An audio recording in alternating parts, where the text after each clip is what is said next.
Good morning and good afternoon, everybody. My name is Sean Follick with Abacus Health Solutions.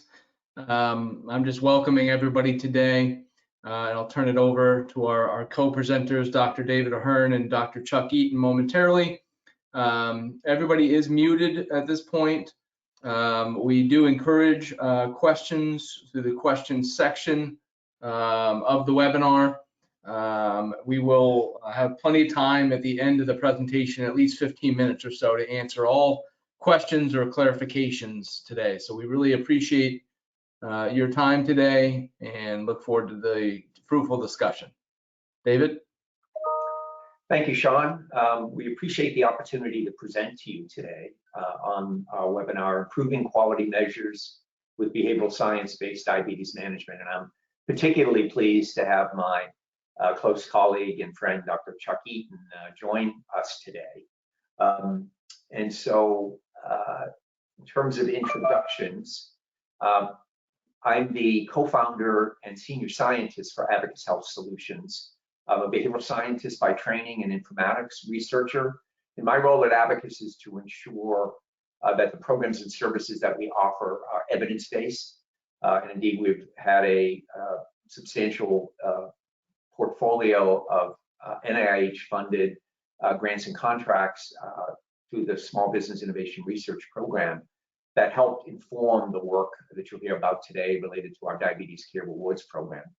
I also have an academic role. I serve as director of a digital behavioral health and informatics program at Brigham and Women's Hospital, and I'm on the faculty at Harvard Medical School. Now let me introduce or turn it over to my colleague, Dr. Chuck Eaton. Welcome, everybody. I go by Chuck. I'm a practicing family physician for the past 40 years and run a research center that and a lot of our work is focused on pragmatic trials in primary care, try to improve care, particularly of chronic diseases. Dave and I have worked over the past 2 decades on multiple NIH trials focusing on cholesterol management, diabetes management, hypertension management, obesity, physical activity, smoking cessation, a variety of behaviors. And one of the things that we early on discovered was that we needed to prepare, basically the chronic disease model, which is a prepared proactive team in the setting of an informed activated patient, really was what was needed to change behavior and manage chronic diseases. And so we're going to present some of the research that we did initially and how that's been transformed through Abacus into a business proposition that you'll hear more about. Thank you, Chuck. So as Chuck mentioned, we have over 2 decades of collaboration through multiple grants and contracts. And we share this one. The eHealth Blood Pressure Control Program was an Agency for Healthcare Research and Quality funded grant with Chuck as the PI, and I both served as co-investigator, and Abacus was the technology developer for this project back in 2008, actually, when one of the early phases of these devices becoming electronic and uploadable and connected for patients. And we were really able to kind of demonstrate the potential value of using technology-enabled support, but it also required a navigator role, and it was as sort of an expansion of the team-based approach, and Chuck can talk about that more in terms of how that's evolved over the last decade or so. And this sort of demonstrated the collaboration and the importance of technology, but technology that's informed by the science and by implementation in clinical care settings, in the real world setting of delivering clinical care. Chuck?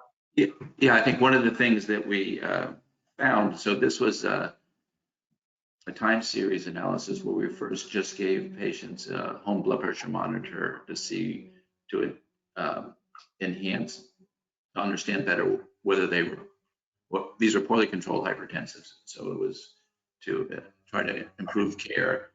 And that high-tech approach by itself was problematic, both using the equipment and then getting feedback back to the practice.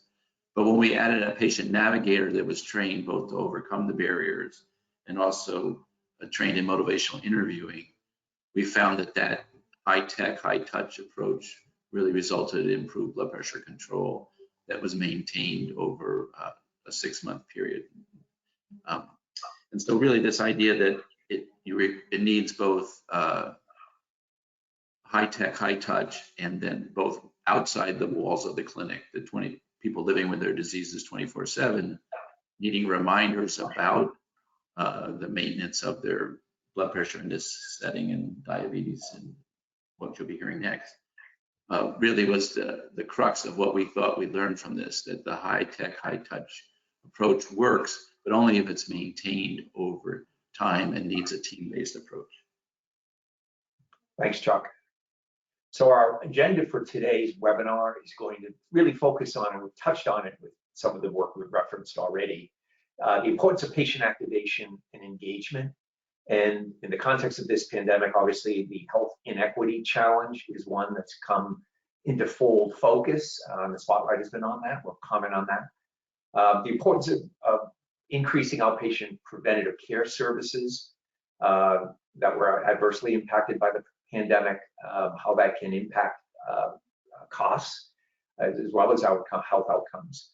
We'll then talk about the Diabetes Care Rewards Program as a specific example of translating science and technology-enabled solutions into a practical, scalable solution, and then give you some real-world examples where the Diabetes Care Rewards Program has been implemented in 3 different sectors of clients that Abacus has worked with in terms of real-world outcomes. So the problem we're going to really tackle is the problem of diabetes care. Diabetes is continuing to increase in prevalence. Over 34 million adult Americans are impacted by diabetes, and we see this continuing in part related to the epidemic of obesity, which unfortunately also continues. And it's recognized that diabetes is a disease that has to be managed for the most part.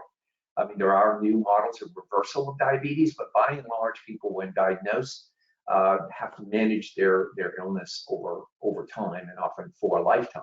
So that just presents a huge set of issues and challenges from a behavioral point of view in terms of how do you keep people engaged, how do you keep them activated so that they have optimal management of their illness. We'll be talking about that in this webinar today. I did mention this health inequities issue, and I wanted to share this slide. We know that COVID-19 has highlighted the structural inequities in healthcare, and we see that persons of color are at much greater, disproportionately greater risk of having the virus, experience the virus, and the complications associated, including death and mortality related to the COVID-19 virus and coronavirus. And this just again points out that we need to be much more attentive to these inequities. And it certainly is true in the context of diabetes as well, as we will talk about more. The model we've sort of already begun to talk about, and Chuck will talk more about this, is the advanced primary care medical home as a model of care that's team-based that we believe is the optimal approach, particularly in the management of chronic disease over time. And that the team-based approach really allows for patients as part of the team and caregiver and the care team to work collaboratively. And we see great benefits of this. And Abacus's model for the Diabetes Care Rewards Program is to promote that relationship, an ongoing relationship with a primary care provider team as really the optimal standard of care. Let me let Chuck speak to this because he's been doing fundamental work in this for the last 40 years.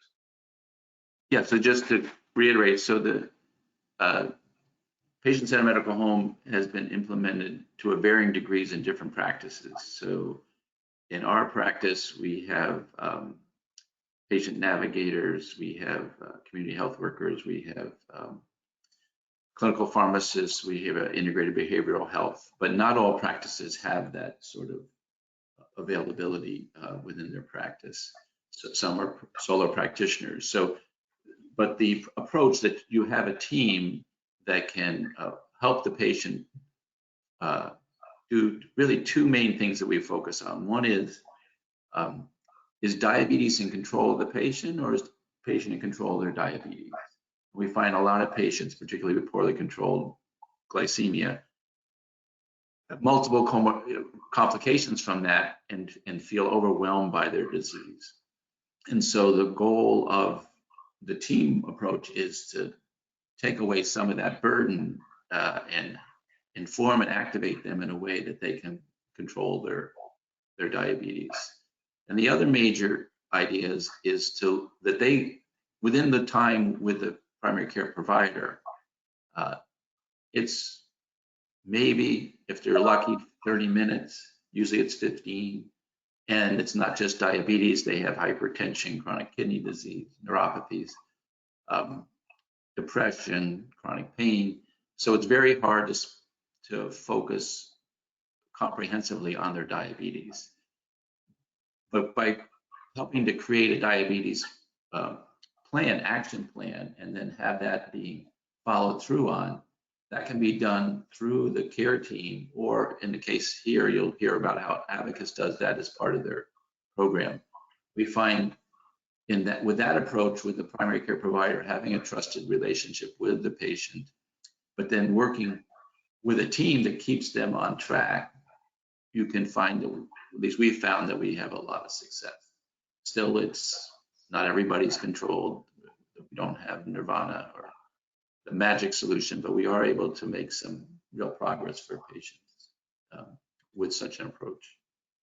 Thanks, Chuck.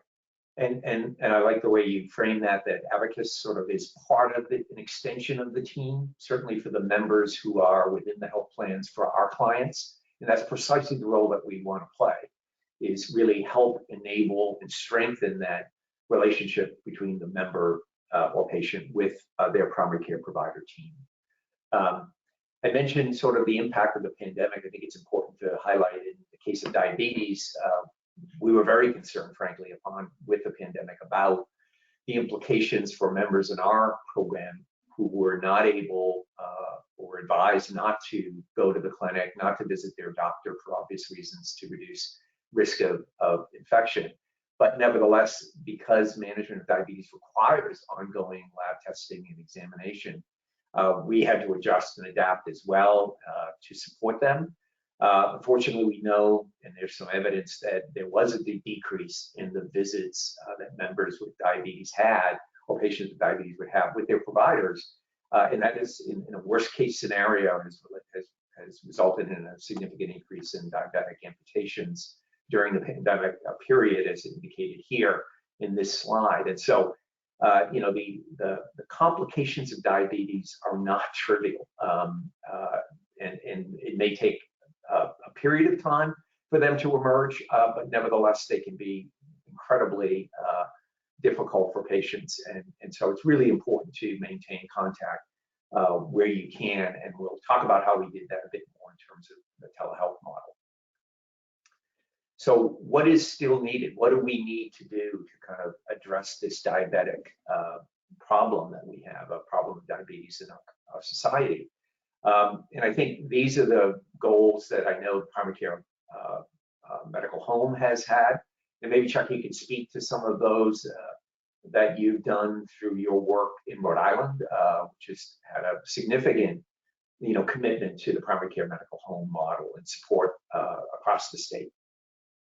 Yeah, so this is the concept of population health, that so both for example, having a registry of your diabetics so you know who they are, and if they don't come in, even though that let's say you recommend follow-up every 4 months or every 6 months if they're well controlled.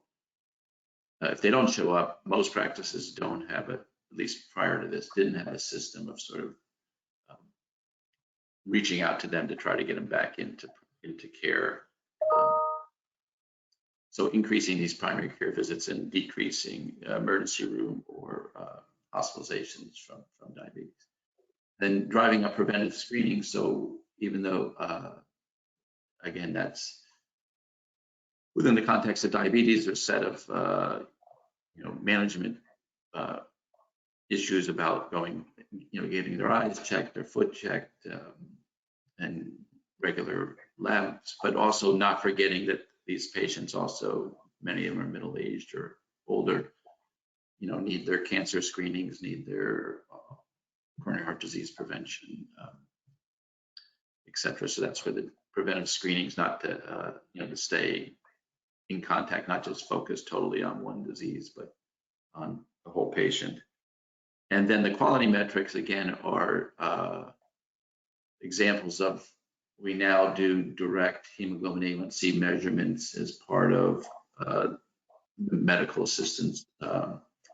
If they see that hasn't been done in 6 months, then they go ahead and do that even prior to the visit. So meeting these metrics, but then reworking your practice so that you get these things done.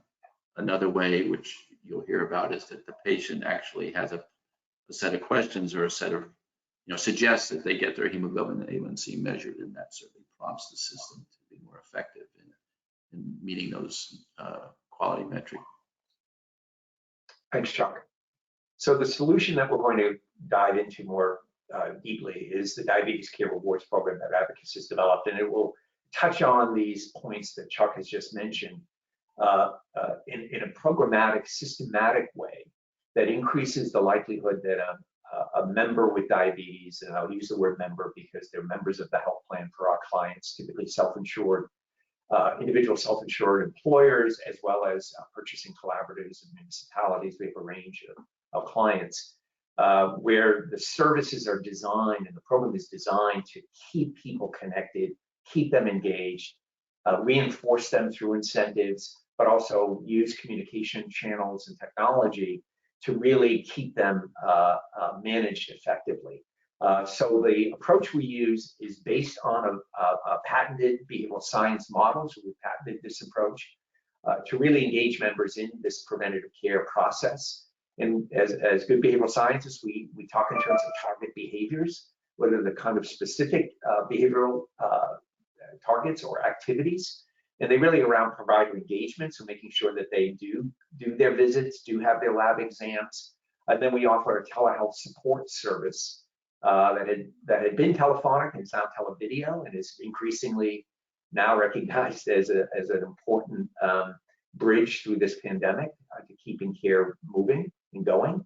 And then we'll talk about the behavior contingent incentives that were developed that we found most effective in helping patients maintain or members maintain their adherence to the recommended guidelines. So here we provide the evidence-based ADA care standards that are typically focused on, and Chuck referenced them often in the primary care setting. It's through a registry, making sure that patients with diabetes have an annual eye exam, annual foot exam, annual lipid panel, urine protein test, and then at least a twice yearly HbA1c, again, depending on degree of elevation and control.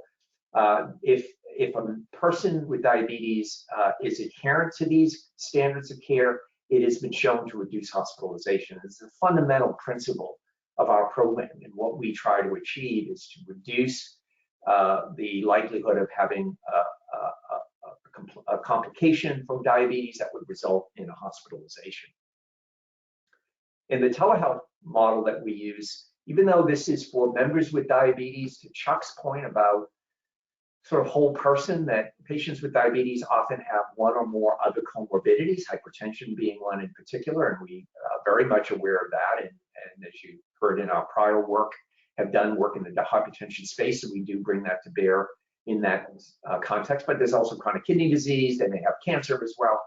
So it's the person, not the disease, that we are engaging with. And the method we use is called the Diabetes Health Action Plan, which is very much a behaviorally focused interview process with motivational interviewing, as Chuck mentioned, as part of the expertise that we bring. And it's through certified diabetes health educators and diabetes clinical pharmacists with a specialty in diabetes management on the medication side. And we do also consider, again, that we are part of an expanded care team. So to the extent possible, we reach out to the provider, particularly for complex situations, and really, again, want to encourage that the member continue to be in contact on an ongoing basis with their provider of record. That's really important here. I mentioned medication management, and Chuck, did you want to add? Yeah, just to say that, you know, some programs are carve-out programs. I mean, one of the unique features here is that it's not a carve-out program. This is sort of a two-way street, but particularly the communication from the program back to the PCP team is a critical element, I think, of perhaps some of the success that you guys have had. Thank you, Chuck, for making that point. You're absolutely right there. You know, as we sort of think about the diabetes marketplace, if you will, from a commercial point of view, particularly in the employer space, what really does distinguish Abacus is that, again, we are provider team centric. That's the way we talk about it. That what's most important is that ongoing relationship with the provider, and anything we can do to support that, we do that. And that will often involve outreach, and obviously in order to meet the requirements for the incentives we'll talk about shortly, you need to be engaged with your provider to get the lab work done, to get the tests done, to have that relationship. The medication therapy management is an emerging area of expertise for clinical pharmacists.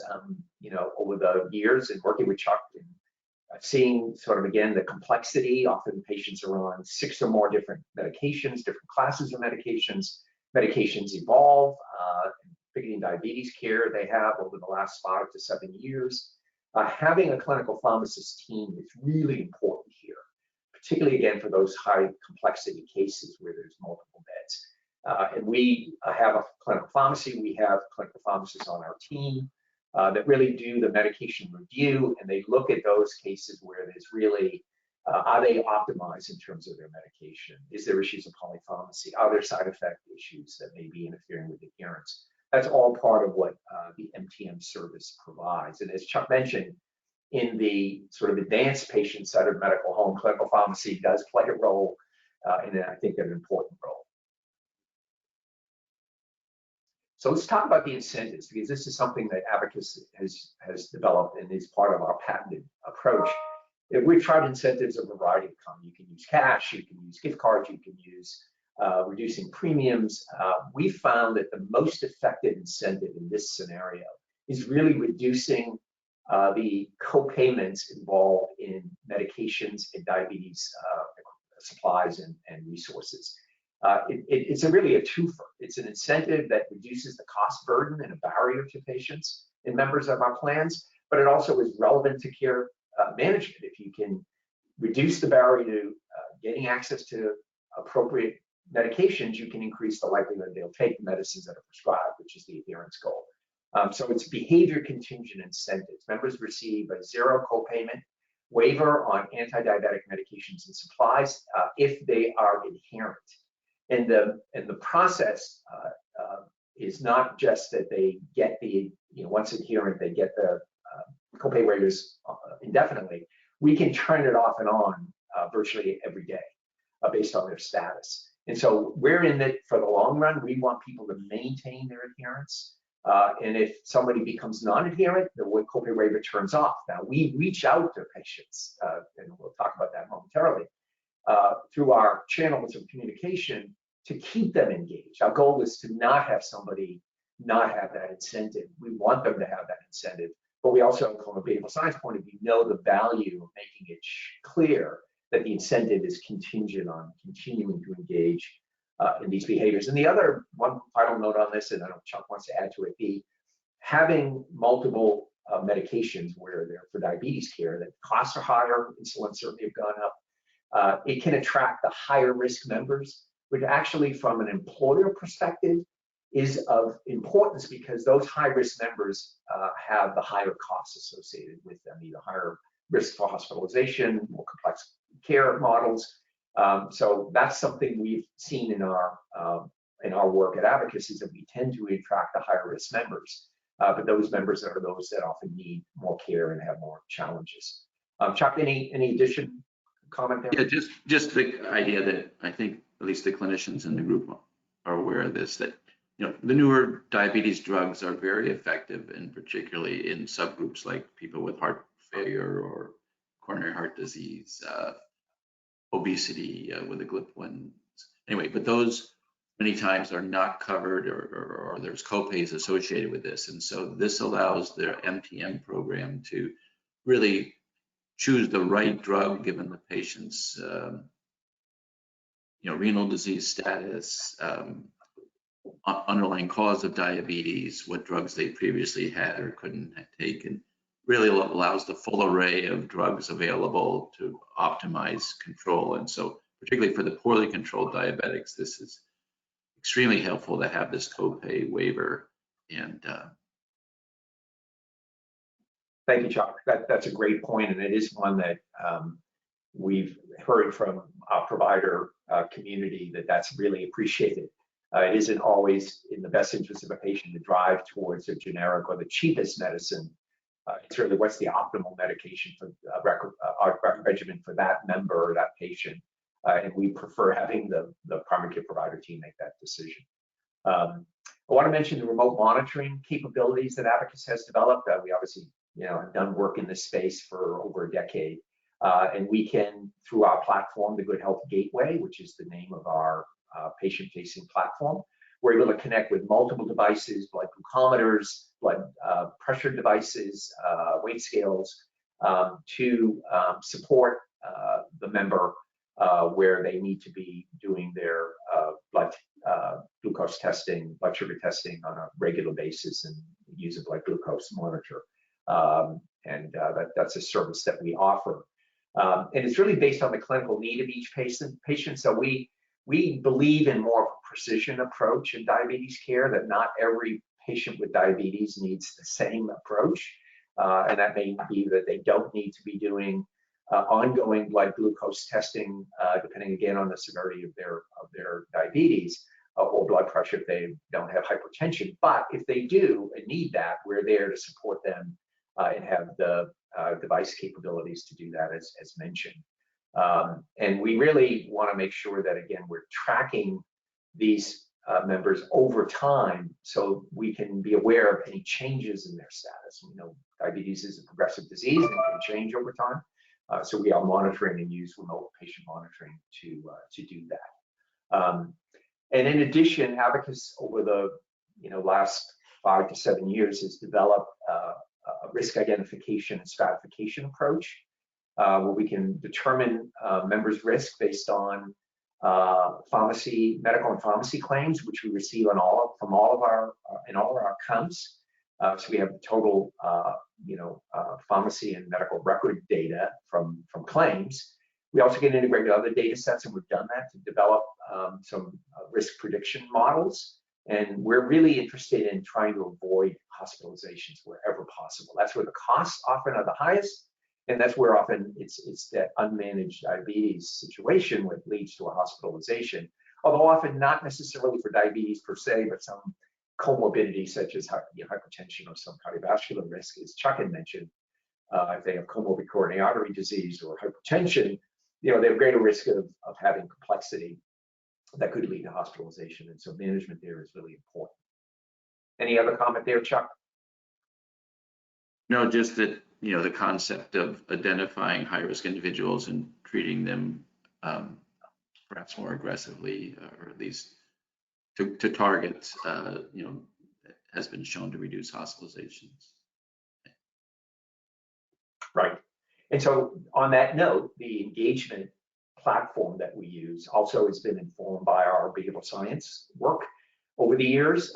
It's a personalized messaging platform, and we do tailored messaging, so we can communicate through any of these channels or all of them, through a phone, email, text, televideo now, and we obviously have all of the claims data, so we're able to do the modeling through claims, and what we collect through our Diabetes Health Action Plan, through the telehealth interview, and we're able to kind of track the person over time.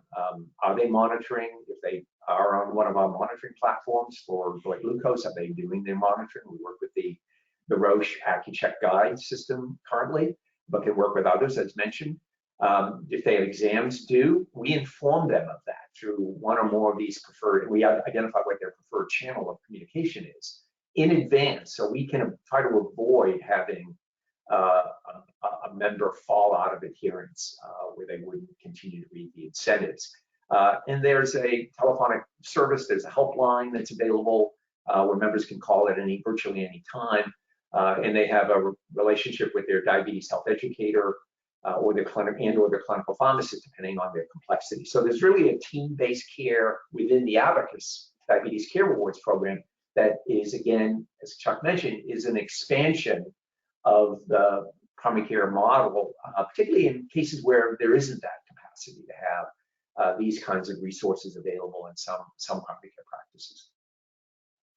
So I'm going to shift now to our outcomes. So we've talked about the core of the program, but now we're going to share with you some results, and we're going to give you 3 examples. But we want to first indicate that we've been through an independent evaluation process through the Validation Institute, which took a look at our commercial communication materials, looked at our evidence base that we've collected, and has validated our approach and agree that we can demonstrate the impact through looking actually at clinical and financial outcomes over multiple program years for the clients we've had. And we typically evaluate not just those members who have diabetes that enroll, but members for the diabetes population as a whole.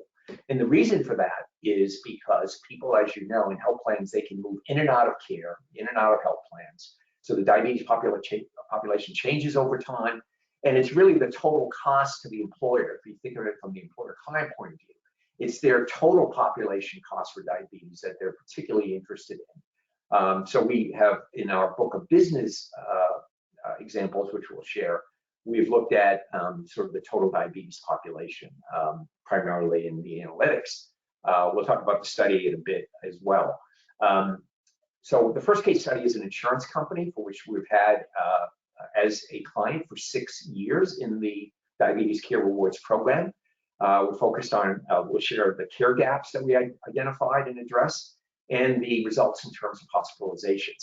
But the statistic for this particular client, 50% of the members identified through the claims data with diabetes were engaged in the program, which is really remarkable. I mean, that's probably one of the highest, I must say, because we're on average getting about 40% engagement of the diabetes population.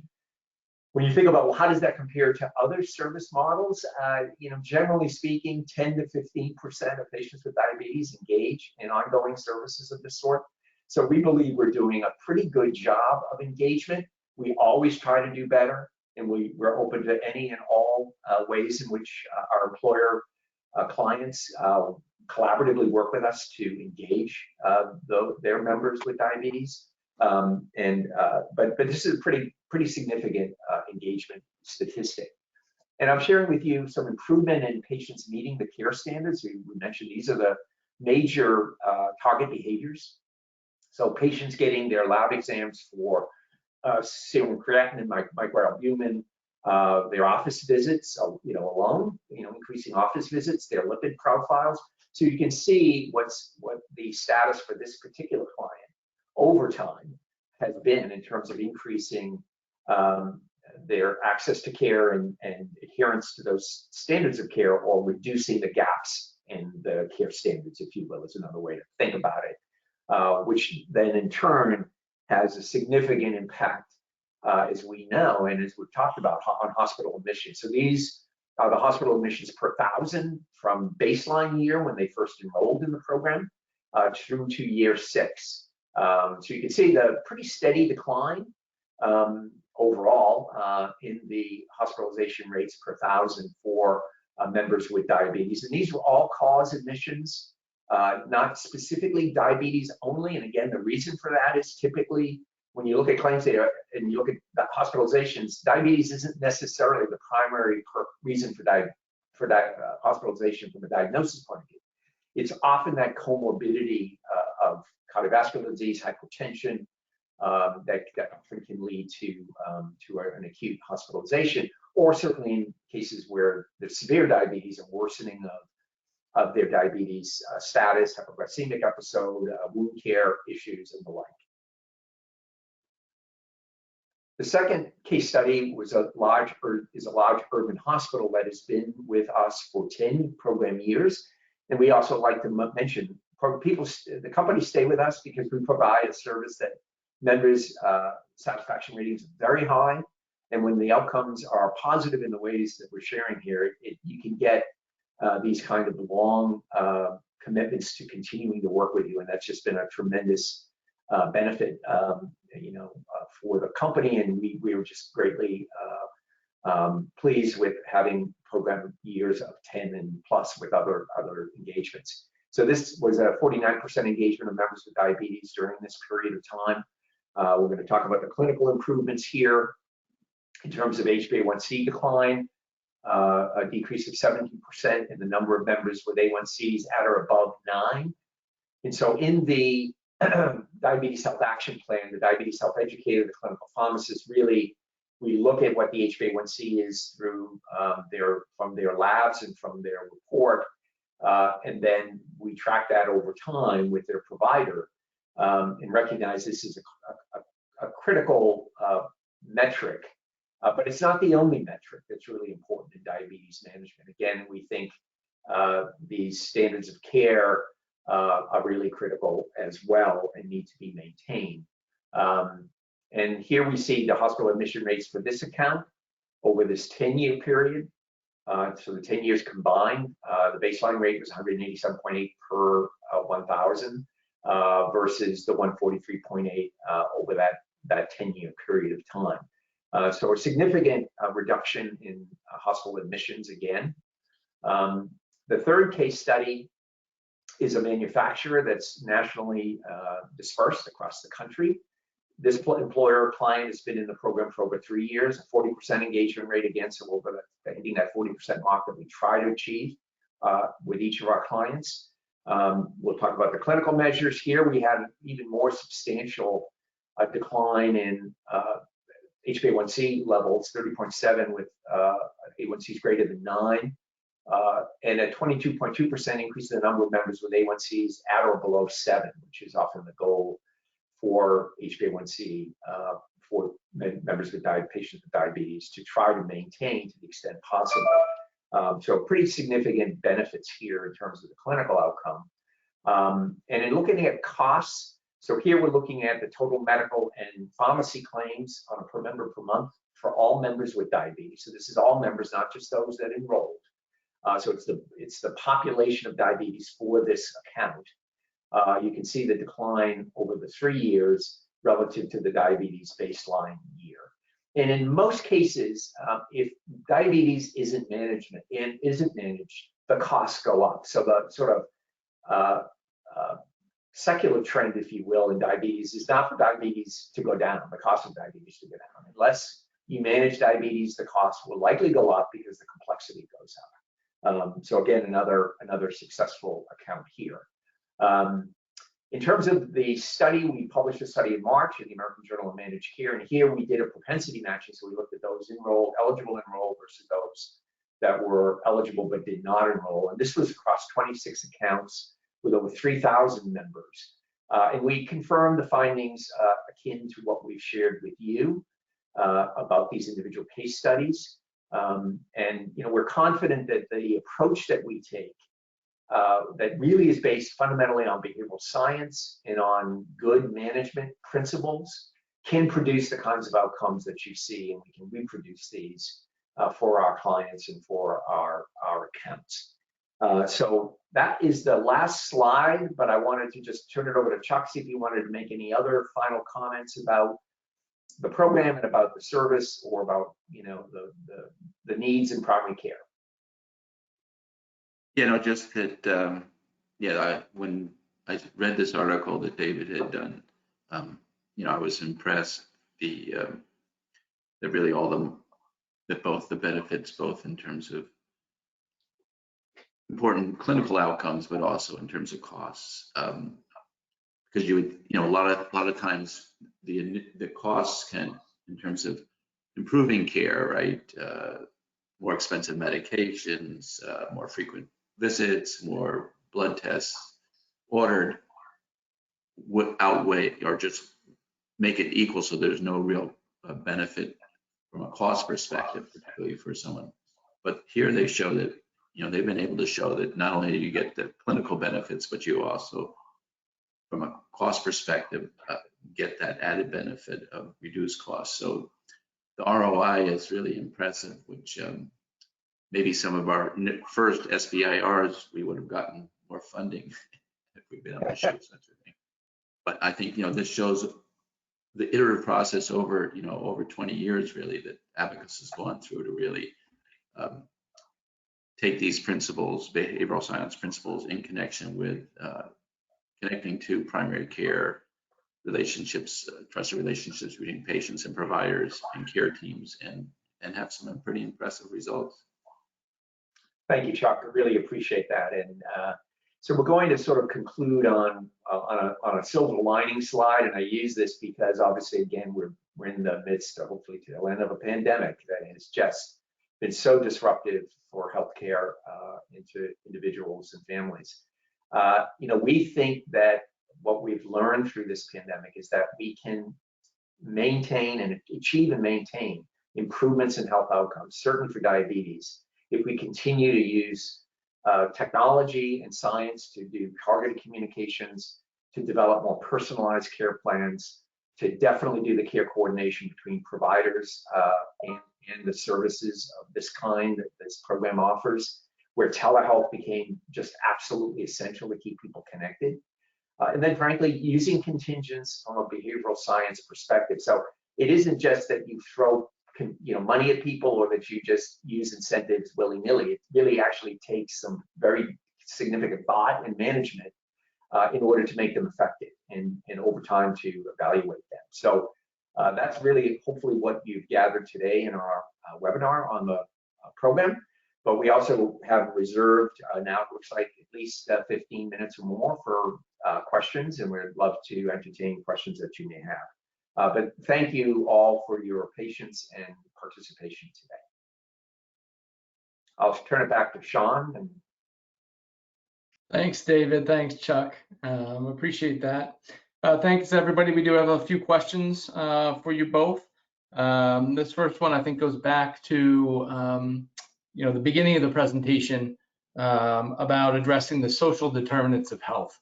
And David, I don't know if you want to talk about some of the work we did with that large urban disproportionate share hospital in the Northeast around that. Absolutely. And thank you for that. Obviously, the pandemic has revealed the inequities that then now are clearly in part related to social determinants of health. It has gotten much more attention within health systems for good reason. It needs to be addressed that the majority of health status is determined by factors not specifically related to medical care and medical factors, but more social and environmental factors. And so we are particularly interested in, and it gets into that kind of cultural sensitivity tailoring idea. How do we make sure that our messaging, our program materials, our approach really is speaking to the population of interest? And so we have a large employer that's a health system, as Sean mentioned, that has a large proportion of African-American employees and dependents as employees, not only in that they service in their system. And we are working with their diversity teams. We're working with their HR staff around ways to make sure that the program materials and the resources that are offered are consistent with the needs, wants and needs of that population.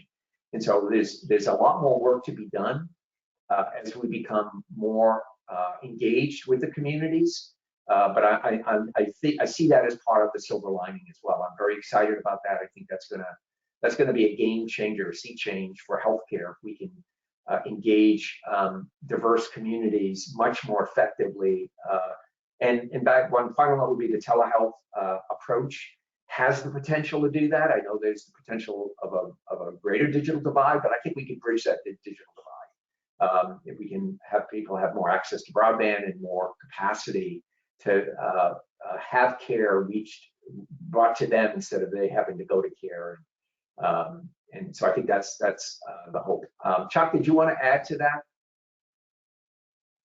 Yeah, well, I think obviously it's very important in terms of diabetes management, overcoming some of these barriers. I think to the extent that your patient navigators or diabetes educators are aware of the resources within the community, but I think at this point, right, you rely upon the implementation of let's say overcoming housing issues or food deserts or other competing the social services that would help in that setting is not something you guys provide, but resource back to the greater resources with the group that you work with. That's right, Chuck. Although we're sensitive to that issue and recognize that that's part of the engagement challenge, to the extent that we're more informed about the social determinants of health for a particular employer client and their employees and dependents who are the members of the program for us, the more effective we're going to be in engagement and I think impact. So, but you're right. It's the health systems. Putting on my health system hat, we're always now thinking in terms of social determinants of health, thinking in terms of health equity, and that's great. That's much more part of the dialogue than it had ever been, and the pandemic has shed a light on that. So, thank you for that question. Thank you, gentlemen. The next question may be best directed to Chuck. It's a question around diet.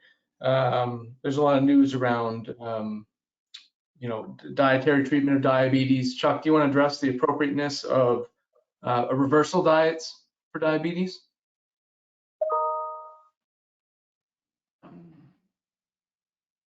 I'm not sure what they mean by reversal diets. Certainly, we do know that if people are extremely obese, if they have gastric bypass surgery, you can reverse the diabetes for a period of time. But most of the diet, I think, in the setting of this program, I'm not exactly sure, but I think they're probably using ADA recommended sort of diets that focus more on, reducing a healthy diet with a reduction in carbohydrates, and then allowing each individual to sort of choose what sort of diet would most be best for their particular type of diabetes and other comorbid conditions. David, maybe you could speak to that, how the diabetes educator, to what extent. I think the question may stem from this sort of emerging focus on ketogenic diet as a potential way for reversal, and it has its concerns, certainly, as you can comment from a medical point of view, Chuck. It's really about engagement too. I mean, in order to achieve the kinds of goals that we're talking about with diabetes control, it really requires adherence, and adherence is a challenge, as we all know, when it comes to behavior change around diet and exercise, being two areas that have gotten a whole lot of attention in the research world, right, in my work in the behavioral sciences, and we know models that can be effective for that, but it really is unfortunately a subset of people. And I'm certainly very much a believer in nutrition and dietary interventions that can support, better management from a metabolic point of view. But I think it may have been this ketogenic diet approach that's getting some traction in the community right now in diabetes care. And then David, there's another question about other applications of the program, and I didn't know if you wanted to mention some of the work you did around the hospital specialty clinic and some readmissions. Sure. So we sort of started with the work that Chuck and I did back in 2008 with blood pressure control, doing electronic monitoring, using a patient navigator. Abacus was interested in how we might scale that approach, particularly for populations where blood pressure monitoring and management is absolutely essential. And the one that sort of emerged in some collaboration we were doing with Rhode Island Hospital specifically was in the kidney transplant population, where blood pressure is a major consideration for graft survival, for maintenance of the kidney upon transplant. And we did a project with Rhode Island Hospital, working with their clinical pharmacy team and their transplant service, and implemented an electronic blood pressure monitoring program using the Good Health Gateway platform for patients who were transplanted with their had a kidney transplant. And we're able to show real benefit in terms of improving blood pressure management post-transplant, and some early indications of reduction in hospital admits and ER visits in a small cohort where we have publications in that space about that approach. And it was again an example of taking a technology-enabled behavioral science-based approach and applying it to a specialty population where both the costs are pretty substantial and the outcomes are pretty important, right, in terms of graft survival of the kidney and outcomes in that domain. And that work continues. We continue to collaborate with that team. Great, thanks, David. And then this last question is asking for a little more clarity around medication therapy management. Maybe you want to talk a little bit more about what that is in the role in care. Sure. So, and then I want Chuck to weigh in on this too. So within our program, the clinical pharmacists do what we refer to as a medication management review. So we are able, through our claims data, to do that high-risk profiling and screening. So we're particularly interested in those members who have multiple medications, often 6 or more, who have multiple comorbidities. So they have diabetes plus hypertension, chronic kidney disease, or obesity perhaps as well. And those members can be identified through our data system. And then we sit down with the pharmacist and we review the medication record. We can actually look at their pharmacy fills. We can determine are they filling their medicines, at least according to the fill data? Are they the optimal medicines? Why are they taking these medications? We look at the potential for side effects, for polypharmacy, and if there's a particular concern that's been identified, then the clinical pharmacist will outreach to the member and to the member's provider to have a discussion around the medicines. And oftentimes we see, patients who come to us where they may be seeing multiple providers, and there's polypharmacy where they're taking medications that are duplicative, and they're not even aware of it, either in terms of the nature of the medicines. We've seen that a good bit. So that's sort of into the nuts and bolts of some of the MTM processes that we employ at Abacus. Chuck, did you want to talk from the clinical point of view in terms of how that pharmacist works in the clinic context? Yeah, so the what Abacus provides, David said, is really medication review and reconciliation, and then suggestions, outreach to the patient if there seems to be either drugs that might be contraindicated or relatively or perhaps even more effective therapies that for a given problem. But then it's up to the provider team to provide that service within the PCMH space. Some places actually have the clinical pharmacist team have the ability to actually change medications or alter medications without contacting the provider, as long as it's within the context of some decision rules that have been agreed upon previously within the organization. So that if someone doesn't meet the target after several visits, they automatically, let's say, change the therapy. That's not part of what this program is, and that varies whether you can do that by state and also within the healthcare systems. But it has been shown that actually it overcomes some of the clinical inertia that providers have, particularly if people are changing provider. In other words, they don't see the same provider all the time. That having this sort of agreed upon algorithm to meet targets actually does improve clinical outcomes. But that's not part of what, that's part of what MTM can do, but it's not what's done in this setting. Thank you, Chuck. If I have another few minutes, unless there's another question, Sean? No, please go ahead. Yeah, I was going to mention, Chuck, one of the, in the context of diabetes and hypertension, the comorbidity that we often see. That's where we've done some additional work, where we have patients with diabetes that also, members with diabetes that also have blood pressure that's hypertension diagnosis and blood pressure that's not controlled. Therein lies that kind of sweet spot to identify those people that might be at risk for hospitalization because of their uncontrolled blood pressure. And you use the word clinical inertia, and I know in our work together that was sort of the challenge, right? Is how do we enable the provider to take the action that would be optimal to get the optimal outcome? And obviously, having the data through monitoring and remote patient monitoring is key. So that's where the blood pressure home monitoring comes in. We've sort of at Abacus developed this 4I approach. It's identification through claims. So they're identified as having comorbid diabetes and hypertension. There's initiation if they're not on an antihypertensive and they're not controlled, but they're monitoring. So identification,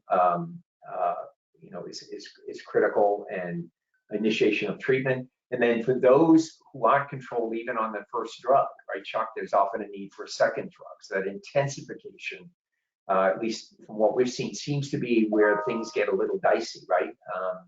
Where maybe the provider doesn't necessarily want to add the next drug, but it could be helpful in terms of achieving control.